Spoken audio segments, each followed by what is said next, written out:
Introduction. Success is a habit, sure, but to pick up this habit, you have to have the right mindset. You can force things and hang on to your old mindset while adopting new habits, but these eventually wear off. Successful people do certain things consistently, and that's why they achieve a higher degree of success than most other people. But there's more to it than that. It's not just a matter of doing certain things over and over again given certain circumstances. When you adopt these success habits without changing your mindset, you eventually end up where you began. How come? You built your new habits on a faulty mental foundation. You had the wrong mindset. Your success habits eventually fall apart. You have to make sure that you adopt the right mental foundation from the onset. Your mindset is a combination of your assumptions, expectations, and definitions.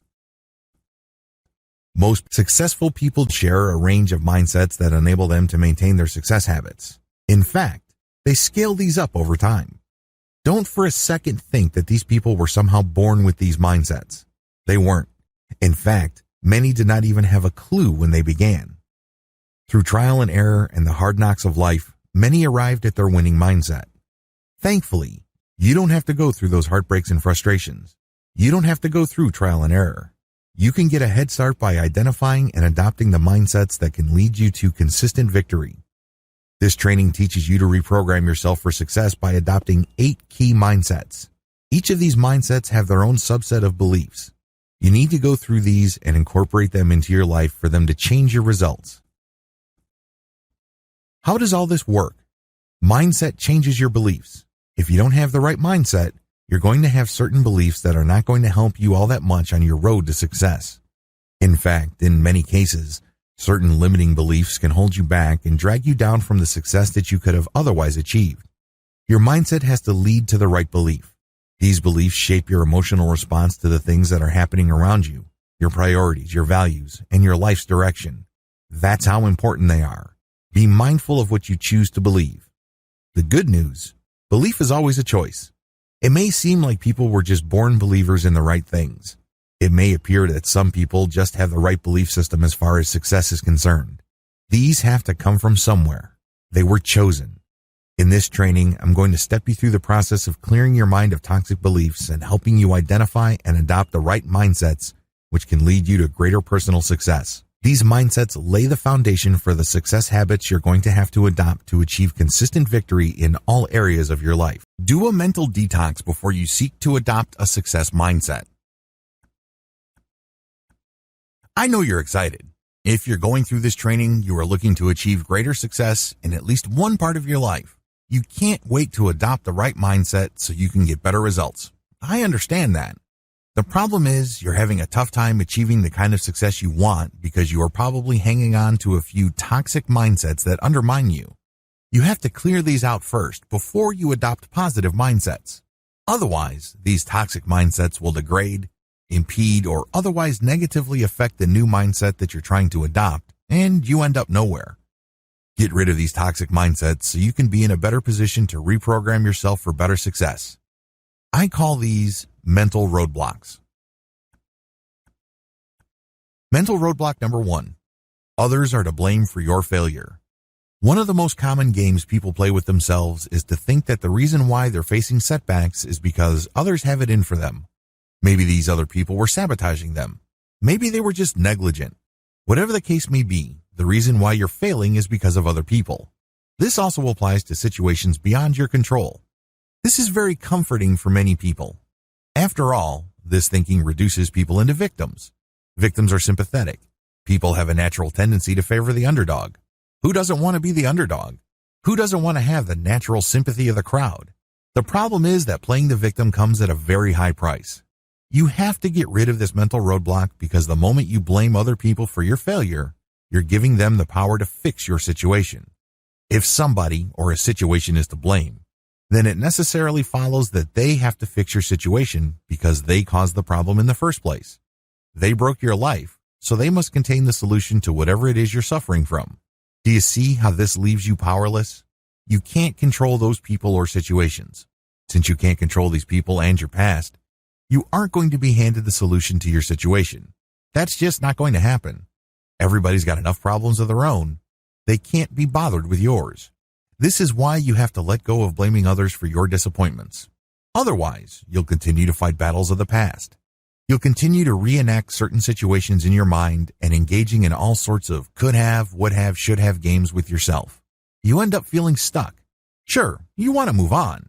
You understand that it's important, but the more you dwell on the past, moving on becomes nearly impossible. Mental roadblock number 2. Real change is impossible. This toxic mindset is not as absolute as you think. People who suffer from this mindset actually phrase it in many different ways depending on the circumstances, but it still all leads to the same disappointing result. Either you say that something is flat out impossible or things are not right. You're just waiting for the right set of circumstances, and then maybe you'll take action. At other times, you say to yourself, this is not the right time to take the opportunity. Alternatively, you convince yourself that you don't have enough resources right now. Whatever the case may be, they all lead to the same place. You do not change. You have all the justification you need to continue to do things the exact same way you've always done them. You understand that change can truly improve your life. That's not the problem. Willingness is not the issue. Instead, you just feel that you can't change because of so many things going on in your life as well as how the past played out. You have to get rid of this idea. Please understand that real change is possible, but it is chosen. It is something that you decide on. It is something that you commit to. You're not waiting for the right circumstances, the right time, the right resources, or the right people to come about. They don't have to. You just have to believe that real change is possible, and things will present themselves because your mind is open to change. But the more you wait for the proper factors to appear, the less likely change will happen. You just doomed change because you believe, at some level or another, that it's impossible. If you think something is simply not going to happen, you subconsciously won't put much effort into it. Mental roadblock number 3. Your past mistakes define you. A lot of people striving for success end up sabotaging themselves because they feel that they really can't achieve any great success in the future because of their past. They think that they have screwed up enough so often and so severely in the past that future victories are really not going to happen. They're shooting for second or third prize. In fact, in many cases, they're just going through the motions.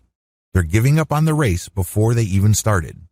An alternative version of this is the ridiculous idea that you have to somehow start with a completely clean slate to make real changes in your life. In other words, you're going to have to be perfect.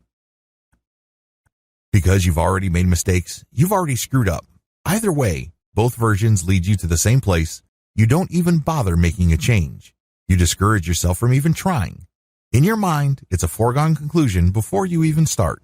Well, the good news is that the past does not define you.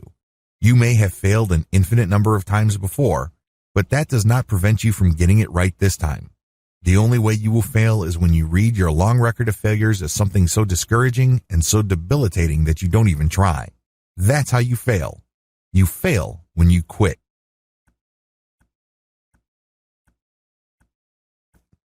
Mental roadblock number 4. I can't be helped. This mindset assumes that you have to figure things out on your own. You get this idea in your head that for you to achieve success, things have to be revealed to you. You have to dig deep within. You're the only one that can fix things in your life. Well, at least this is what you believe. You feel that for whatever reason, the only person you can truly rely on is yourself. Thankfully, this isn't true. Thankfully, a lot of the challenges that you are facing, believe it or not, have been faced by other people. Maybe they handled these at a different time, at a different place, under different circumstances. Regardless, these people can help you if you asked. They can help you personally on a one-to-one or some sort of mentorship arrangement. On the other hand, they can also help you through books they may have written or video courses they recorded. You can even be helped by simply reading blog posts or articles they have written. No matter how you get the help, get it. Your situation is not unique, nor is it special. Whatever challenge you're facing, others have faced it before and overcame it. You just need to find their experience. Either you reach out to them or you read stuff that they wrote. A variation of this toxic mindset is the assumption that others won't help. Maybe they don't want their secret sauce coming out. Maybe they don't want new competitors. Well, those are just excuses you're giving yourself. You really won't know for sure until you ask. And just because one person is stingy with information, it doesn't give you an excuse to stop. You can ask another person, and then another, and then another. Surely, not everybody will turn you down. Mental roadblock number 5. I don't deserve success. This is a very common toxic mindset. People, of course, would not admit to it, but deep down inside, they're thinking it. Maybe they have failed a lot in the past. In fact, they think that they've screwed up so badly that they really do not deserve a break. They really do not deserve success. They end up defining themselves through the prism of their frustrations. They personalize their failures and setbacks in the rawest emotional terms.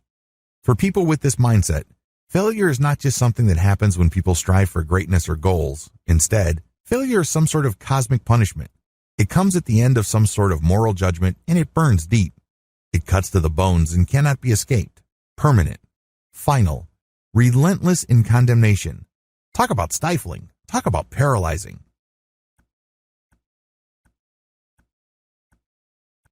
Others come from traumatic backgrounds. Their self-esteem is so low that they feel that they are not worth changing.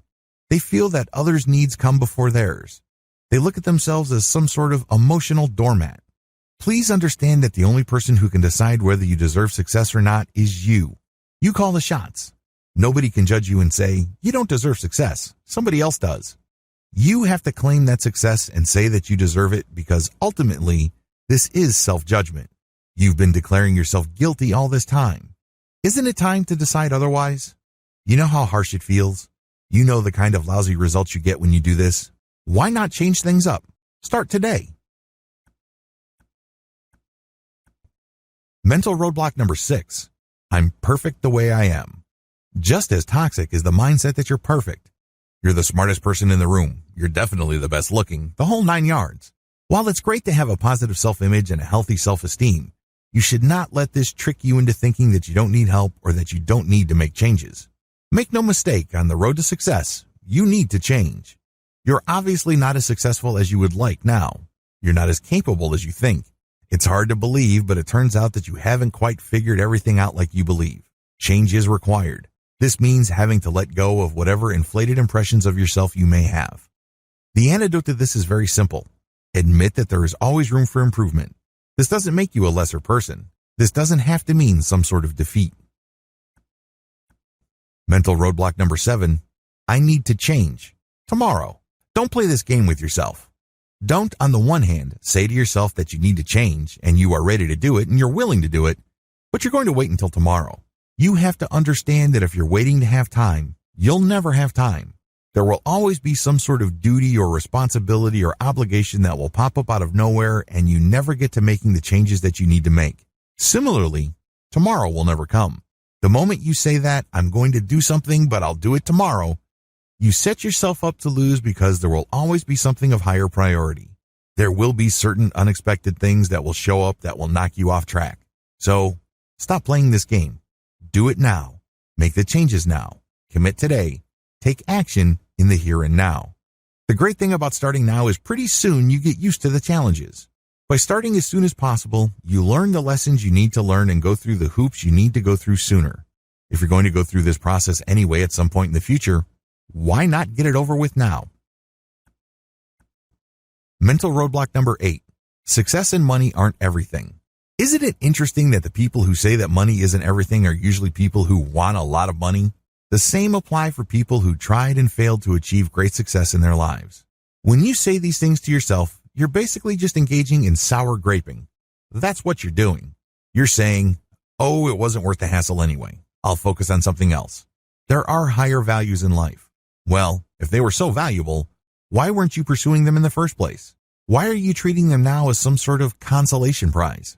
Stop playing this game with yourself. You're basically just giving yourself an excuse not to improve or shoot for greatness. Mental roadblock number 9. Success is just not worth it. This is a very tricky, toxic mindset because it actually has many moving parts. Some people end with this conclusion because they feel that they don't want to sell out their real values. Others would say, I just want to preserve my soul, and I feel like I'm going to lose my soul in this wild dash for success. Others say that they don't want to lose their identity. I just want to remain true to myself. I want to remain myself. How common are these sayings to you? Chances are you've heard these many times. In fact, you might be saying this to yourself at some level or other, in some form or other. Regardless of how you phrase it or how often you say these things, just because you repeat this thinking, it doesn't make it go away.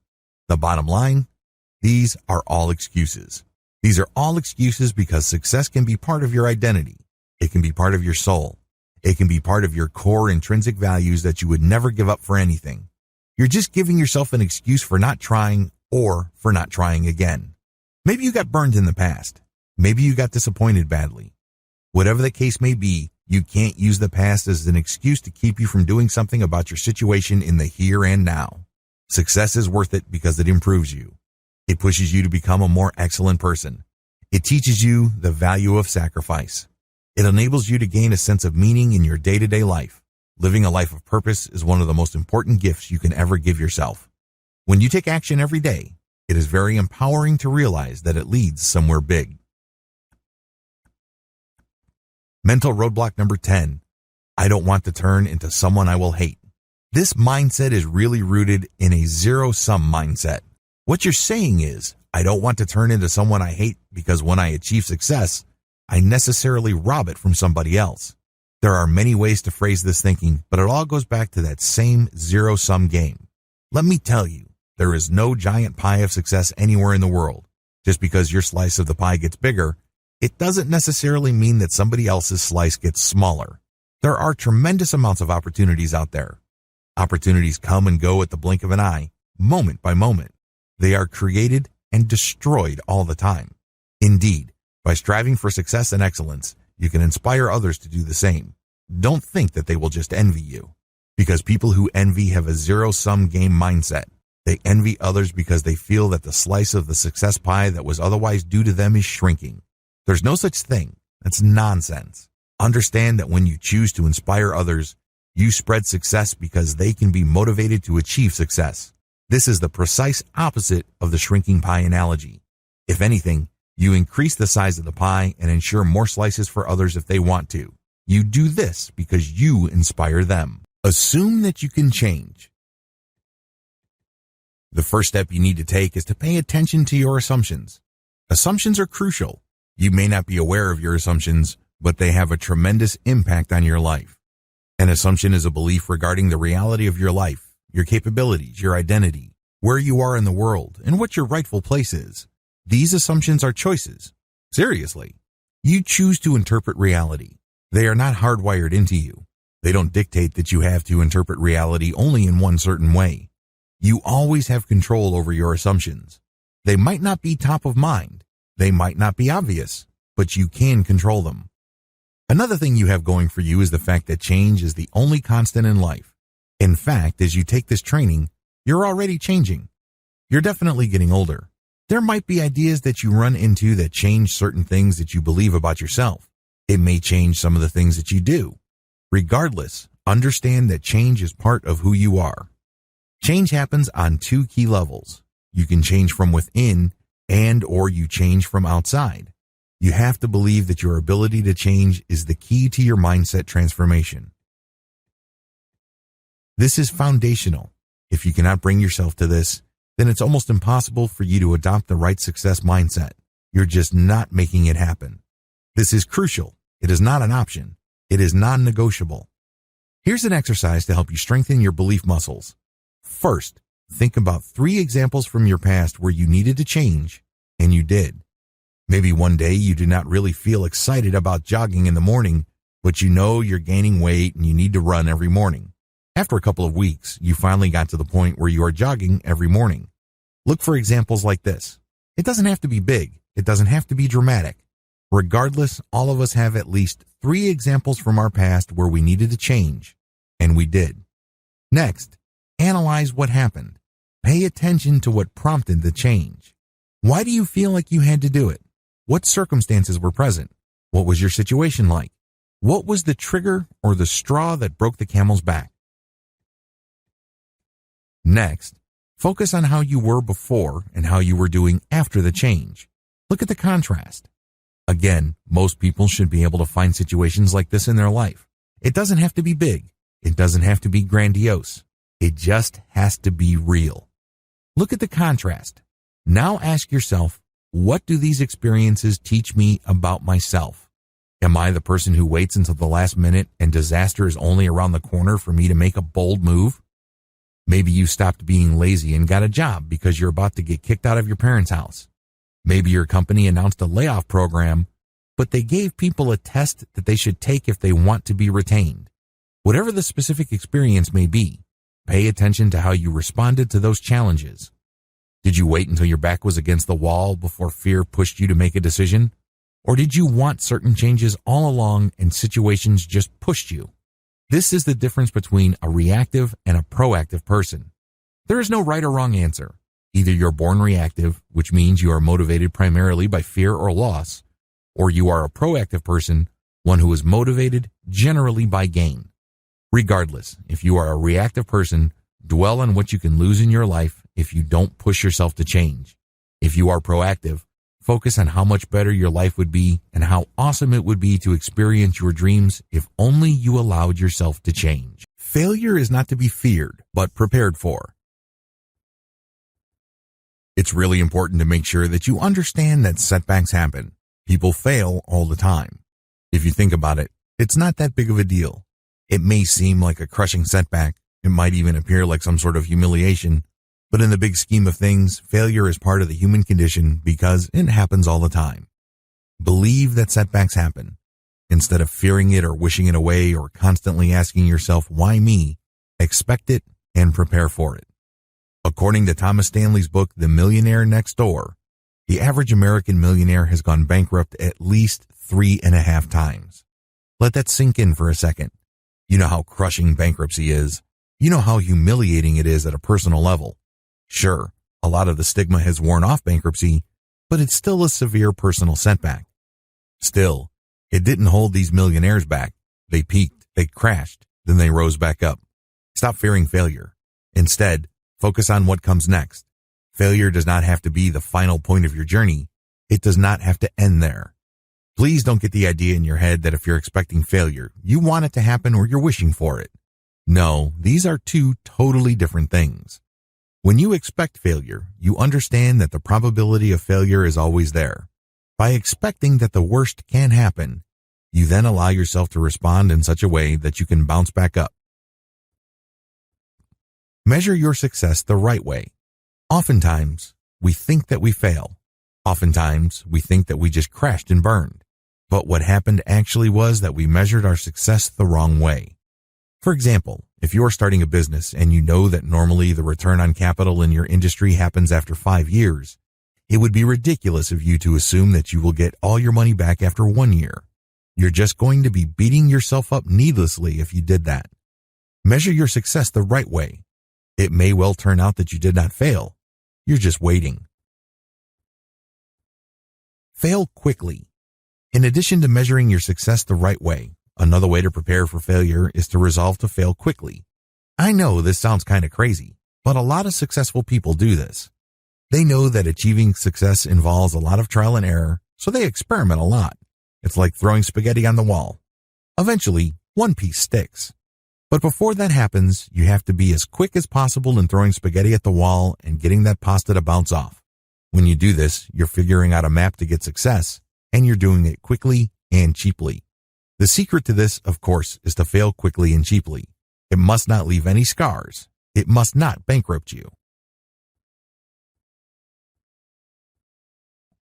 Learn to let go emotionally. Do not let your setbacks define you. This is the number one reason why a lot of people fail. You see, just because your business venture did not produce the intended result, it doesn't mean that you have to stop. It may mean that you have to experiment or do certain things. If you can't get through the front door, try the back, try the roof, try the basement, try the side. If you can't get in today, try tomorrow, then the week after that, then the week after that. You get the point. But if you somehow think that this is the end of the world and this means that you are just a loser, you have allowed this setback to define you. It burns emotionally. It's very hard to move on. So when the next opportunity presents itself, you hesitate or you simply ignore it. Learn to let go of setbacks emotionally. They don't have to define you. They don't necessarily mean that you are a screw-up and can't ever get it together. Document everything. When you keep a journal of your efforts, you're doing yourself a big favor as far as achieving ultimate success is concerned. You will figure out why things didn't pan out in a very focused way. You will get to clearly identify what you did before, during, and after the disappointment. Now that you know this information, you can choose to do things differently. You can connect the dots. You can see patterns and conduct experiments to see if you get better results. Throughout all of this, you focus on your end goal. Just how important is documentation or keeping a journal? Well, people who are looking to lose weight report better results if they only recorded what they ate. Even if they continued to eat the same kinds of foods before and in the same amounts, these test participants still enjoyed weight loss. That's right. By simply logging what you eat, you trigger a chain reaction in your mind that leads you to eating less. The same process plays out when it comes to success. The key to success despite failure. Failure is a part of life. Get used to it. Prepare for it. But the good news is that if you only built grit, you will eventually make it. According to a research study published by Professor Angela Duckworth, grit is the secret of success. It's not being the smartest person in the room. It's not being the most dedicated and motivated person. Instead, it's all about the ability to get knocked down, but still keep on pushing forward. Regardless of how many times you get knocked down, get rerouted, or get postponed, you still keep pushing forward until you go all the way to the end. Grit is a choice. This is the ultimate coping mechanism to setback. Goals reveal your objectives and empower you to achieve them. A lot of people striving for success look at goals as afterthoughts. They think that they are just things that they need to set up on their way to ultimate success. They kind of look at them as necessary evils.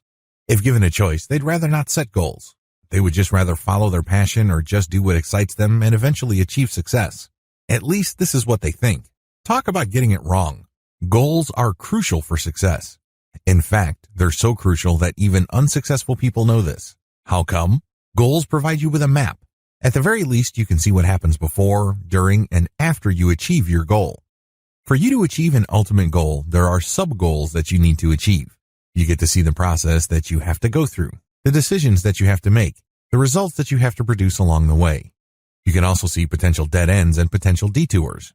Goals can also be broken down into small parts which provide milestones. And once you have everything broken down, you can then apply a timeline. This pushes you to take action so that you get to a certain part of your success journey by a certain time. The big problem with goals. Goals are fairly easy to explain. They're fairly easy to understand. But the problem is, most people still don't manage to achieve them. Why? Well, setting up goals is one thing, achieving them is another. This is due to the fact that most people view goals as something that they should work for. They are optional. We can pursue them only when the time is right or when we feel we have the right resources. Most of the time, people have no sense of urgency when it comes to their goals. They don't put themselves in a position where they feel they have to do or die. In fact, given most people's attitudes towards goals, it would be safe to say that they essentially function like some sort of large-scale to-do list. This is a far cry from how successful people deal with goals. Successful people let their goals define them. Successful people look at goals in a completely different way. First of all, they start with their passions, and then they craft goals around them. For example, you are passionate about writing for a living, so your goal is to become a professional freelance writer. You start with a passion, and then you transform it into a goal that is tightly linked to your core passions. When you work towards these goals, you validate your personal values. You feel that you are expressing your true personal character. Best of all, you end up tapping your core competencies when you let your goals motivate you. There's actually an upward spiral that forms the more you work towards your goals. The more you achieve, the more competent you feel, the more motivated you become, the more you try, and the more you achieve. This spiral can go up, or it can go down. Also, when you achieve your goals, you get a tremendous amount of pride. Plus, you get the tremendous satisfaction that your goals are what you are about. So when you achieve them, you get an enhanced sense of personal meaning. You get the impression that this is what you're supposed to be doing. This is what you're about. This is your destiny. When you operate from this core of passion, goals are no longer things that you should be doing. Instead, they're the things that you were born to do. They're the things you must do. See the difference? Recast your goals until they push you up and out. If your goals don't give you the energy you need to push yourself and expect more from yourself, you need to change your goals. You really do. Don't think that you have to stick to your goals just the way they are. Your goals are not set in stone. They are simply tools. Treat them like tools. First, you need to redefine your goals. What truly is at stake? Is this just a simple matter of getting certain things done by a certain date? Or is this a matter of you living up to your highest potential? Is this goal all about you pursuing your life's destiny? Recast the goal by asking yourself, what would success mean to me as a person? How does achieving this goal relate to my highest values and my value as a person? When you redefine and recast, you can then refocus. But if you look at your goal as essentially linked to the values that mean so much to you on a personal level, you can get a lot more energy. This is just not one set of things that you do on a day-to-day basis.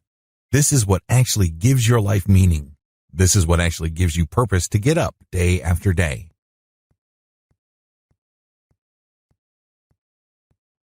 Recap. Goals must do the following. Otherwise, you need to redefine, recast, and refocus them. First, they must energize you. To do this, your goals must give you a sense of why. When you go about your goals, you gain a sense of purpose. Your life is no longer random. You're no longer doing things by accident. You're no longer doing things based on how you feel. Instead, you're doing something because this gives you meaning. This gives you purpose. Next, goals must direct you to action. They give you something to aim for. They give you something to focus on. Goals must, at the very least, instruct you. This means that you are focused on how to do things and what to do. Finally, your goals must be capable of being broken down. This is crucial because if your goal is something that is amorphous and distant or symbolic, they're not going to help you make changes. You're not going to achieve success because it's too theoretical. At the very least, your goals must be capable of being broken down into the following. You can turn them into sub-goals and daily to-do lists. That's the bare minimum. Also, make sure that when you look at your sub-goals and daily to-do lists that there are repeatable parts. So you can do them day after day, week after week, month after month, year after year. Look at each of these sub-goals and to-do lists and ask yourself if they're scalable. You must be able to scale them up so that improvements on one level leads to easier improvements or greater improvements at other levels. Another dimension of the right goals is the fact that they are measurable. You have to know whether you have actually achieved a goal. There has to be certain quality standards. And finally, when you're crafting your goals, you must be able to associate them with emotional states. You must be able to associate them with a sense of victory, a sense of purpose, and a sense of destiny. If that's not possible or if that's not happening, then you're doing something wrong. You're not really setting up goals. Instead, you're giving yourself a list of advisory things that you should be doing. Remember, people feel that they don't have the time, energy, or attention for things they should be doing. Instead, they focus on the things they must be doing. So your goals must be at that level. It must be one that you have to do day after day. It's as if you have no choice in the matter. The good news is that the more you achieve sub-goals, the more they become habits. Success is a habit, but for you to keep doing these things over and over, make sure all the elements I described above are present. Actively take control. Did you know that success is an act of faith? It really is. When you believe in certain things, you take action. You don't wait around for a random chance to deliver results. You don't wait for things to feel right. You don't stick around for everything to fall in place. They almost never do. Last time I checked, most people don't plan on getting lucky. They have to have some sort of plan. For this plan to come to life and to actively change their lives, they have to take action on these plans. The key here is to believe in your goals and take control. This means commitment. You take control because you just don't want to act once and hope for the best. Instead, when you commit, you take control because this means you keep taking action day after day, week after week. You take action regardless of what you're feeling, regardless of whether things seem right, regardless of what other people are doing or saying. None of that other stuff matters. Instead, you commit. You take action. Ultimately, this takes faith. Real active faith takes action again and again and again. This is the kind of belief that you need because otherwise, it's not going to pan out. There are many challenges out there. It's easy to get hit with one setback after another. As I've mentioned earlier, if you cannot get through the front door, try the side. If that doesn't work, try the roof. If that's blocked, go to the back. If that's walled off, try the basement. If it's not happening today, try tomorrow, next week, the week after that. If you can't do this alone, get the help of others. When you take action, celebrate the fact that you are taking action. One commonly overlooked fact about successful people is that most of them celebrate the fact that they're taking action. They actually take a step back and they realize what they are doing at that point in time. They allow themselves to become fully aware that they are taking action, and this is leading to a particular goal. You have to do the same, because when you do this, you realize that you're not hoping, wishing, and fantasizing. In other words, you're not doing the usual stuff that you do, which robs you of victory. I can't even begin to tell you how many people spend their days fantasizing about the kind of lives they would be living. They're hoping and wishing that somehow, some way, the best things in life will happen to them. But they don't have a plan. They don't put in the work. Still, a lot of people end up wasting a tremendous amount of time daydreaming. They know whatever they are fantasizing about won't pan out. Forget about it. Still, they keep on daydreaming. They keep on hoping and wishing for things to be better. Why do it? Well, people daydream because they get an emotional release. Regardless of how frustrating their current situation may be, when they imagine themselves at some point in the future, a future where they are free of their current problems, they get a nice emotional rush. It's very easy to get addicted to this emotional rush. Sadly, the more people daydream, the worse they make things for themselves. They aren't taking the real action they need to improve their lives. The good news? You can shift your attention to the action you are taking in certain areas of your life. When you take a step back and realize that you are taking action, you remind yourself that you're not just waiting for things to fall into place. Instead, you celebrate your ability to actively shape your reality and establish your destiny. The more you practice your ability to take action, the more effective you become. I know at first it seems kind of weird. You're basically saying to yourself that you're taking some sort of mental snapshot of what you're doing at a particular point in time. It's off, it's unusual, it's abnormal, it's awkward. Regardless, the more you become aware that you're practicing your ability to take action, you get to start a chain reaction. You become more proactive. You get used to working towards your goals. Significantly, you learn how to fail faster, which leads to faster learning. All this activity then increases the chances that you encounter new opportunities, which lead, of course, to the possibility of greater success. All these things are bound up together, and all it takes is the commitment to take action. Success is an act of faith. Decide after enough deliberation and stick to it. You cannot be wishy-washy and become truly successful. That's just not going to happen. Why? Well, opportunities flash into existence all the time, but they disappear just as quickly. You can't waste a tremendous amount of time analyzing what could be, what could possibly happen, and other contingencies. You have to study your options, figure out what's at stake, but you have to decide. You have to make a decision. The toxic effect of analysis paralysis. Have you ever found yourself in a situation where you're looking for more data to decide on a problem or an opportunity? You think that if you get enough information, your decision will be the right one. What you're doing is you're just giving yourself an excuse to hold off on making a call. There will never be a point where knowing everything will make all the risks disappear. Forget it. That's just not going to happen. You have to decide. Now. Similarly, you will not stumble upon that magic bullet piece of data that will clarify everything for you. There's no data that will make sure your next move will be a slam dunk. It would be great if such information existed, but there isn't. The key here is to not freak yourself out when deciding. Set a deadline, but make sure that it's not too close so that you end up intimidating yourself. On the other extreme, make sure that it's not too distant, because if you hold off on deciding by setting up a date too far in the future, you're probably going to be as unprepared when that day comes as you are now. You end up attending to all sorts of things. Pick the right date. Decision means action. When you decide, you're not just going through some sort of mental exercise. When you decide, you commit to taking action. That's the bottom line. You haven't really decided if you do not take action or take on risk. You know you've decided when you are ready to make a move and face the consequences. It also means that you're prepared to say no to things that throw you off or distract you from your new goal. In other words, making a decision means making a commitment. This is not an easy thing. When you commit, you prepare for setbacks. You know that things can and do fall apart, so you're going to go into this situation prepared for all sorts of contingencies. At the very least, you're going to come in prepared to improvise, innovate, or negotiate. Regardless of what you do, please understand that deciding or making a decision doesn't mean expecting things to be smooth sailing. That's not commitment. Making a decision also means knowing when to stop. While deciding means you're going to be taking action and you're committing to the long haul, it also means that you are committing to know when to stop. There has to be a limit to your actions if things are not panning out. This prevents you from sticking to an impossible situation that robs you of opportunity costs. Opportunity costs are real.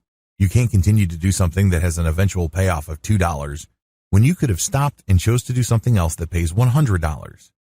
Understand that when you decide, this includes committing to knowing when to stop. Key points to remember. When you commit, please understand that your commitment speaks volumes about your character. What kind of person do you want to be? What kind of person do you imagine yourself to be? Understand that this image that you would like for yourself is in danger if you do not know how to commit.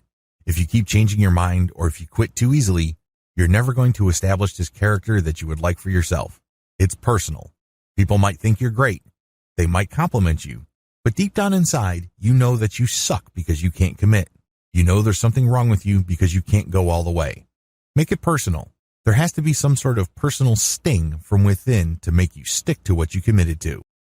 Believe that you don't know everything about your goals and must learn more.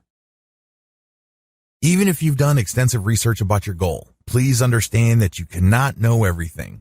There will always be a blind spot. There will always be room for improvement. Most people are able to handle this, but the problem is the older you get, the more you assume. It's very easy to think that you know everything about your goals, so you assume that you've got it figured out. You admit that you don't fully see the whole picture, but you assume that if you see enough of the pieces of the puzzle that you'll be okay. This is a problem because assumptions short-circuit and undermine learning. You're not looking at your problem set with a fully open mind. Instead, you think that if you see certain patterns, you will just use solutions that you did in the past because this is familiar enough to you. You can't do that. Assume a growth mindset. When you assume a growth mindset, you know that you begin from the initial proposition that you don't know everything. You may have done this at some level before, but you haven't done this exact project before. When you assume that there are limitations to your knowledge, you are more likely to grow. You're more likely to ask for help. You're more likely to access resources to give you the information you need to make progress. How does this work? When you operate with a growth mindset, you first focus on your core competency. We're not jacks of all trades. We all have certain core competencies. Find yours. Once you've identified these, work outward from it. Here's how I do it. I look at my goal and I break it down based on my core competency. I list down the things that I know like the back of my hand, and then everything else. These are called non-core elements. What do you do with these? You can delegate, outsource, postpone, ignore, or forget them. It all depends on how important they are, what their effects are on your ultimate goal, and how pressing they are. Regardless if they fall outside of your core competency, do not hesitate to delegate, outsource, postpone, ignore, or forget. By doing so, you increase your mastery over your project. You focus on what's important and you leave less important stuff to the hands of experienced specialists, people you work with, people you respect, or you just postpone, ignore, or forget. This leads you to become a more effective goal manager. Believe and act like there is always a way through any problem. People are overcome by problems not because they are dumb or unlucky. This is not a simple matter of IQ. Most of the time, they're just not prepared. They did not have a system coming in. It comes as no surprise that when the unexpected happens or a setback appears, they have a tough time. Now, this doesn't mean that you have to know exactly what will happen in the future. This doesn't mean that you have to look at your goal and anticipate each and every potential setback in minute detail. You don't have to do that. You don't have to go that far. Instead, you just need to employ the following system. Identify. The first thing that you need to do when you come across a problem or setback is to identify the opportunity in that situation. Oftentimes, opportunities come disguised as challenges. So ask yourself, where's the opportunity in this situation? What can I learn from this situation? How can this situation make me better? Use the fact that there's an opportunity there, regardless of how small, as motivation or inspiration to come up with a solution. If anything, it's a learning experience. It's yet another opportunity to solve a problem and come out on top instead of letting it defeat you or frustrate you. Optimize. Now that you have come up with a solution, try it out again and again. See if you can make it more efficient. Figure out ways to get faster results. Look into making it more comprehensive. Run test after test. Come up with the very best solution you can come up with for your particular situation. Dominate. Once you've optimized your solution, master the problem. Not just right here, right now, but into the future. Do you see your solution applying to different types of challenges? Do you see it leading to more solutions in the future? Whatever the case may be, crush the problem. Don't just feel relief that you dodged the bullet this time. You have to stare the challenge right in the eyes and dominate. This is not just a simple matter of coming up with a hack or a quick solution. No, you're looking to dominate the problem. Scale up. Now that you've dominated the problem by using an optimized solution, use it extensively. Try to use it as often as possible or come up with a bigger version of this solution. For example, if you've always had a tough time meeting deadlines, you can optimize the solution that helps you meet deadlines.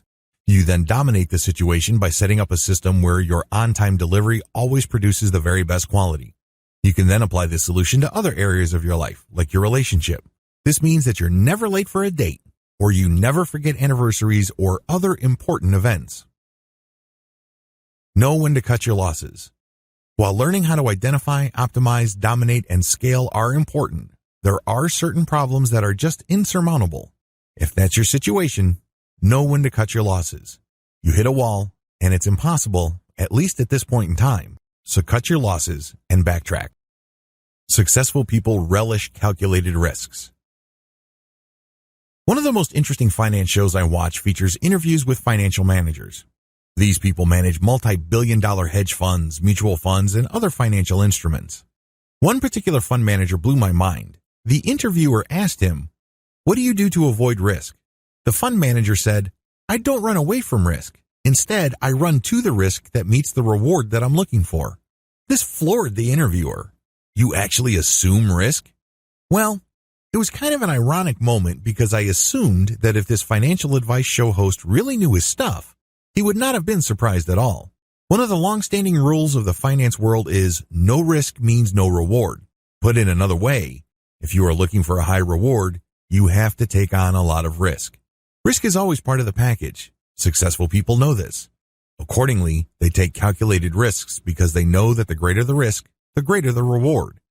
Unfortunately, people trying to copy successful people oftentimes get it wrong. They end up gambling. They end up taking shots in the dark, hoping to get lucky. There's a big difference between risk-taking and gambling. Risk-taking only happens when you're properly educated about what you stand to gain and what you stand to lose, and the probability of that loss. When gambling, you're just focusing on odds, and that's all you pay attention to. When you take calculated risks, you look at what's currently happening, what could possibly happen, and make strategic decisions. The good news is that the more educated you are about the move that you are about to make, the lower your risk. You can't entirely make it go away, but you can manage your risk. Successful people always find ways to assume more risk while managing it. They actively seek risk. They run to it. They don't run away from it. Eventually, they keep repeating this over and over to achieve impressive results, and they begin to control risk. They always have a plan B. Maybe this takes the form of insurance. Maybe they hedge their bets, buying different types of companies in different industries, or they buy different asset classes. For example, you could be buying risky stocks, but offsetting it by buying government bonds or investing in local real estate. In the same portfolio, if they're buying stocks, they would buy blue chip, stable stocks, and balance it out with more aggressive tech stocks. Regardless, successful people relish calculated risks. Risks do not stop them in their tracks. Instead, they seek calculated risks. Best practices when adopting a success mindset. Congratulations, you've reached the end of this training. Please note that as empowering as the information shared in this training may seem to you, it's not going to change your life or lead you to success if you don't take action. You can't just treat it like mental candy. That's not going to work. You have to carry it out. You have to implement them. You have to tweak them. You have to customize them to your set of circumstances. In other words, you have to take action. Once you've carried these out, here are some best practices that will help boost your results. Mindsets are like muscles. When you adopt these mindsets, please understand that you have to test them.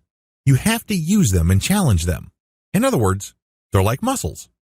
Remember the first time you went to the gym and tried on some weights at the bench press? It probably was not a pretty sight. It probably wasn't that positive of an experience. But the more you did it, the more you got used to it. You're able to lift heavier and heavier weights. What you're doing is you're challenging your muscles. Plus, you're also getting them used to repetitive patterns. The same applies to mindsets. It's not enough for you to use these mindsets once or even twice. You have to use them over and over. They have to become part of you.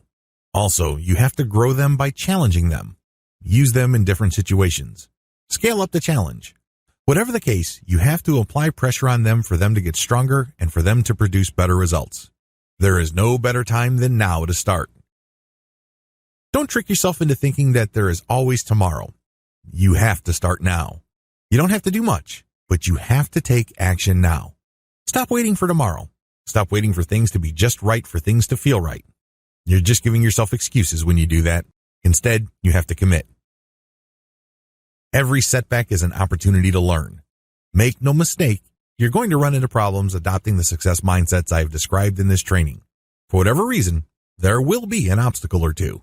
Instead of crumpling like a paper bag the next time you are challenged or experience a setback, look at them as opportunities. Don't get all emotionally worked up. Instead, focus on the sense that you've seen this before. Focus on the sense that this is not all that unexpected.